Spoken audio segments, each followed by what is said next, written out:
Welcome again to this week's edition of Soccer Betting News. As usual, I'm Ayanda Vezi. With me is Desh, Parthab, and we bring you nothing but football. This week, it's a massive weekend in local football. Desh? Ayanda, ISPN viewers. Yeah, man, it's massive this weekend. Sowetoderby, Yeah. Nedbank Cup, The trophy on the line. Stellenbosch taking on Sekhukhune. But first thing first, let's talk about the big game that is on Saturday. That is like the Soweto Giants. And there's a say that when two elephants fight, the grass normally suffer. Yeah. So on the day, FNB Stadium will be at the center stage. The grass there will be the victim. Yeah. You're right. I can't wait for the game. As you know, there's got so much history between these two clubs. You know, you mentioned them in the league, what they mean for fans, and you know what they mean PSL founding clubs as well. You know, I just can't wait for this one. Let me, Coach Atazwane, this season, and with the fans, like the relationship is not like good enough, because the way when the league before it started, the way he spoke, how we're gonna change Kaizer Chiefs, the style of play. He even said there will be no more Makita Spegane. But it seems like things are not going according to plan. When you look to Kaizer Chiefs supporters, because you can see that the management, they believe in him. They gave him like lots of trust. So some of the fans are saying, no, Chiefs must find a new coach next season. That's this game, because he already beat Orlando Pirates twice this season. It's his first season. And bear in mind, Orlando Pirates have lost 5 of their previous meetings with Kaizer Chiefs. So if Coach Atazwane wins this game, does this save his job for next season? Look, that's a very tough question to answer, because you never know what's going on in the boardroom. You know, on the media front, they might be he might be safe, but they might have got a list of potential candidates. You never know with PSL clubs. And this one, it will have a say in whether or not he is the coach next season. I have no doubt about that. But also, they do have appointments with Cape Town City and SuperSport United before the PSL season is up. And currently, Chiefs sit 4th. Cape Town City are in 5th, and SuperSport are above them in 3rd. So those are very difficult. And then you look at Pirates, who are currently 2nd on the log. They play like 3 of the top 5 clubs in the next 3 fixtures. So it's a very difficult end to the season. I'm sure he's going to be relieved, you know, when it's over.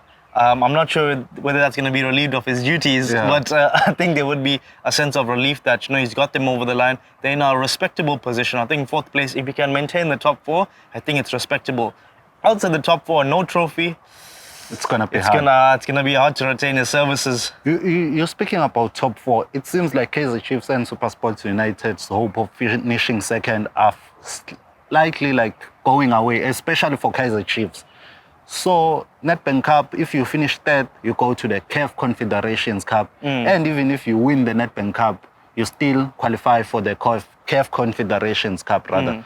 So do you think now the mandate for Kaizer Chiefs, if they do lose this game, will be now, okay, let's focus on finishing 3rd? Yeah, and secure that ticket to Africa. Yeah, look, I think that's gonna be the mandate, you know, at least the short term. I don't think they would have set out as a target to reach Africa. You know, obviously when he was appointed, the club was in turmoil, you know, signings, this, that, you know, there was staff unhappy. And, you know, even some of the players that had come and they weren't performing, and he's been brought in to try and revamp that whole setup from top to bottom. And, you know, he has publicly stated that the club are looking at some high-profile players. And they've already signed they've secured a few. They've secured a few. But, you know, he does look like somebody that does embody the spirit of the club. You know, obviously back in his glory days when he was a player, you know, he was known as the guy to call upon, and now he's there to hopefully steady and take them into greener pastures. Okay. In their last game against the Morocco Swallows, which they lost 2-1, the coach after the game, he said, we took this game lightly. Does that mean he went to that game already planning for Orlando Pirates? What does that mean in their mindset? To be honest, I think he's protecting his players there. No disrespect to Morocco Swallows, but you shouldn't be satisfied with the defeat. You know, it should be a minimum 3 points.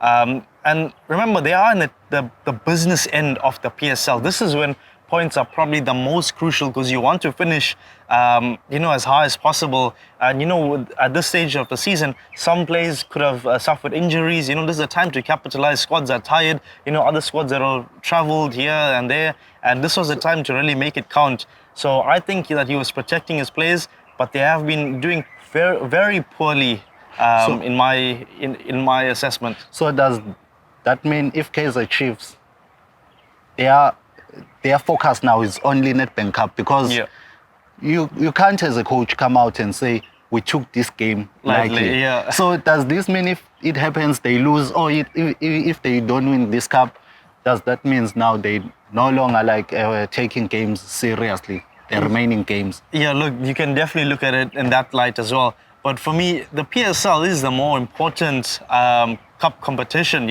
At the end of the season, you do get the crown of being known as South Africa's best football club. That is what the PSL trophy embodies. But he has shifted his sort of sights onto the Nedbank Cup, and I think it's because they are in the advanced stage. How they got there, I'm not really too convinced. 1 clean sheet across their previous 3 tournament appearances. Brandon Peterson is there. They've opted for him over Cunha, so I'm not sure if that was the right decision.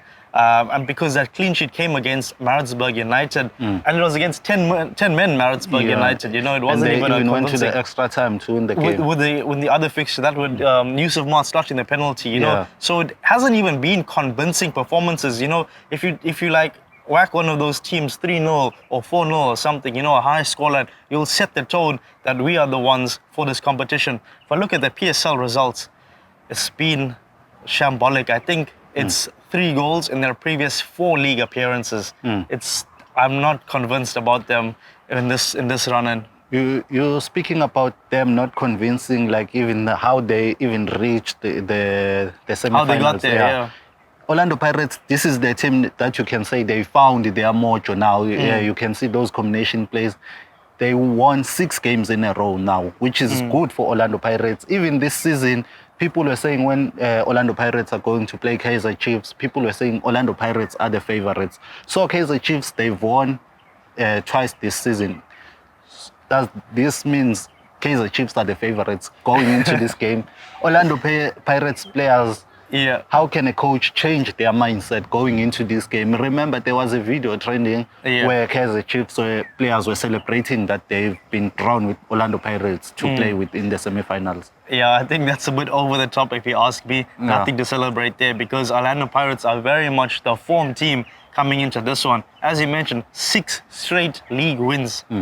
That's not an easy feat at all, and some of those were big scorelines. I think one was 4-0 against Solos where Saleng had a hat-trick, if I'm not mistaken, in that one. Yeah. So you see, that's, again, somebody that has really shone in that team, taking the bull by the horns. And I don't really see an equivalent of that in the Chiefs squad. Nobody's standing up and saying, we are here to win the game. We are here to take the fight to the opponent. We are here to bring back the 3 points or bring back a trophy, In the MTN8 final, which Pirates won, they've already got a trophy in the bag, and this is Jose Rivero's his first season as well. He's already got a trophy, and he might just get a second, if I'm being honest. You're speaking about his first season winning the trophy.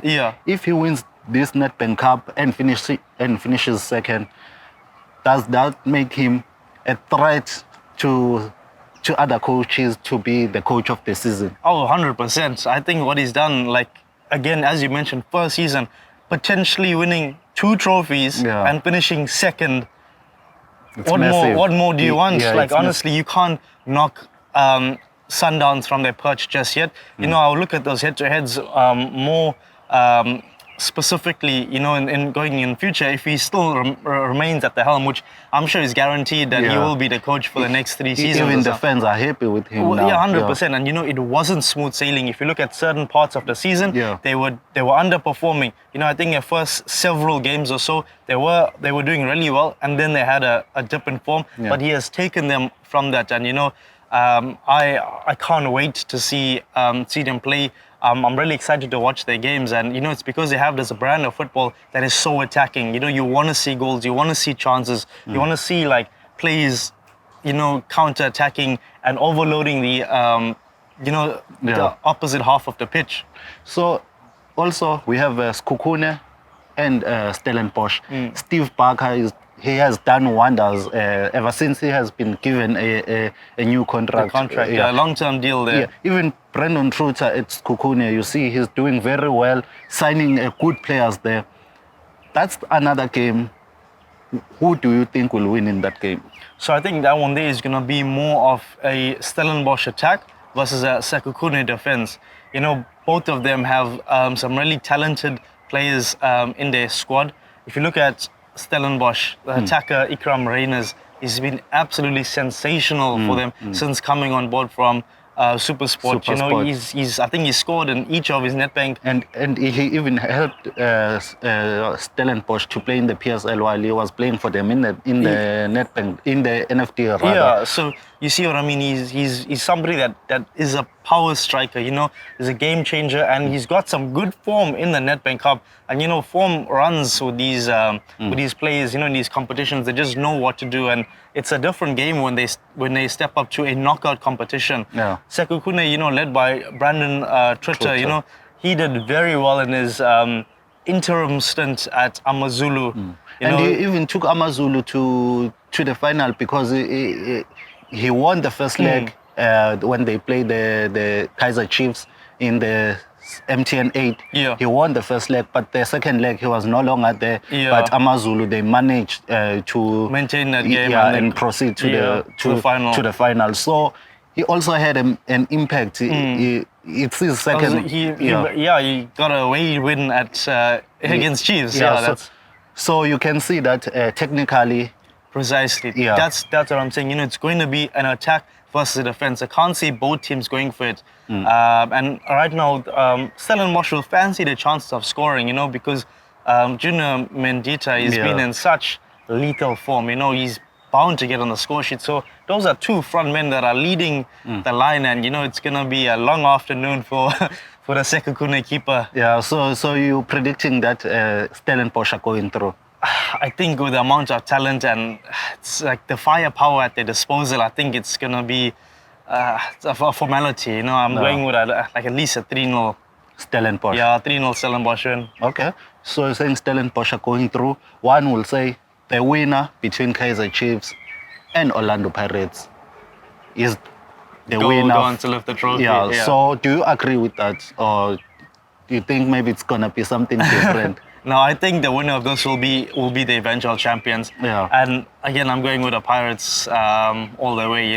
They've just looked out the part, from top to bottom. And the squad is also so strong. That's the other thing. It's like if they lose one or two of the key players, there's somebody there on hand to replace them. Bit of a formational change if need be. But there's so many bags of tricks that Jose Riviero has in his locker room, and I back him to deliver a second trophy. And I can also agree with you. The only thing that's my issue with Orlando Pirates is that they don't take their chances when they play Kaizer Chiefs. Reason why they lost to Kaizer Chiefs this season, Kaizer Chiefs, when they got chances, they utilized those chances. Yeah. So if Orlando Pirates can utilize those chances, if they get chances, I think they are the favorites to go through to the final, and obviously winning the final because they have been there this season. They've done it before. So I agree with you. 100%. There's going to be chances for them, and I'm sure the coaches also, and even the attacking coaches, they're saying, look at these weaknesses, see we can exploit them, because teams have been scoring against Chiefs. That's the other thing. It's not like they're a difficult opponent to score against. And before they went on that 6-game winning run in the PSL, they lost to Chiefs. So this is very much a grudge match for them. And they were winning before they go into to Kaizer Chiefs, and then Kaizer Chiefs ended that winning streak. But after that, they continued. Right back on it. So it just tells me, I think all signs lead to a Pirates win. Which players to look for on the day for Kaizer Chiefs and Pirates? For Pirates, it's definitely Saleng. I mean, I'm such a big fan of his, not only because he's scoring, but also he's not afraid to take the plays on. When I look at if I compare him to the Chiefs wingers, I wouldn't back them to square up a defender and take them on. And the way some of the PSL players do, like if you look at somebody at Solas, I think Damon Williams, I think he's another winger that embodies that same spirit. And like, how do I say, an old-fashioned winger. Old-fashioned, stays on a touchline, works the space, cuts in or puts a cross in. Shimmy here, shimmy there. That's, you're excited to see these wingers, and I think he has that in his locker room. There's also the centre back could be important. I think Maela is there. Yeah. He's got a big one to play because he did get that red card, in the last derby, in the previous derby. So I will be watching him to see how he can control his plays, because the substitute that came on, I wasn't too convinced. And there's a certain tempo of these games that you need to be in. So I think he needs to keep his head. He's a Bafana international. Yeah. So those are two plays that I will earmark from Pirates. Yeah. Chiefs, for me, it's Yusuf Mate. Every time I see him, so cool on the ball, so composed. He of course scored that huge goal that will definitely go down in history as probably the best, if not top 3 best goals that have been scored in a Sowetoderby. I mean, love the keeper from 40, 50, like the halfway line actually. So he's somebody that would look to maintain, and I'm sure Arthur Zwane would tell him to help the wing wherever Saling is, because he could also just invert his runs, and I think Yusuf Matu will be in charge of rather closing him in case he cuts in. Okay. Well, that's it from me and Desh. Until next time, but don't forget to subscribe on our YouTube channel if you haven't subscribed. We're also on Facebook, Soccer Betting News, and on Twitter at SBN_ZA. Do make sure you follow us and comment on our comment section. Until next week, we're out. Cheers.